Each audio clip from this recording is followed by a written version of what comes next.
Hey, Brad here. Let's talk about Newton's 3 laws of motion using roller skates. Whoa! And Zorbs!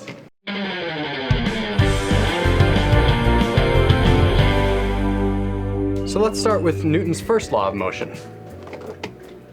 All objects remain either at rest or in uniform motion unless compelled to do otherwise by some outside force. That might sound complicated, but it's actually really easy to observe.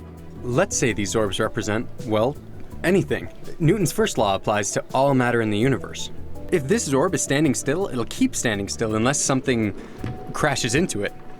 Similarly, if it weren't for friction, this Zorb would keep coasting in a straight line until it crashes into something else, like another Zorb. Or Chris. That's Newton's first law of motion. Newton's second law of motion is best defined by this equation, F equals ma, or force equals mass times acceleration. Now, it may not look like much, but this equation is actually a pretty big deal. But you'll appreciate that more if we cover Newton's third law first. So let's skip ahead. For every action, there is an equal and opposite reaction. Now, I know you've probably heard that before, but let's think about what it actually means. It means that every time Chris hits a Zorb, or chest bumps a teammate, or checks me into this pillar, Newton's law says Chris gets hit back just as hard.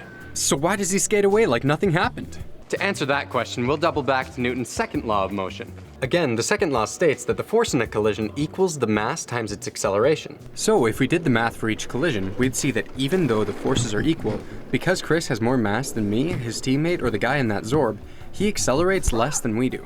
And while this is evident when Chris crashes into something with less mass than him, it's even more painfully obvious when the collision happens between me and a pillar. Even though the force I exert on the pillar is the same as the force it exerts on me, the pillar has so much mass its acceleration is effectively zero. Well, that's it for this episode. Go! Go!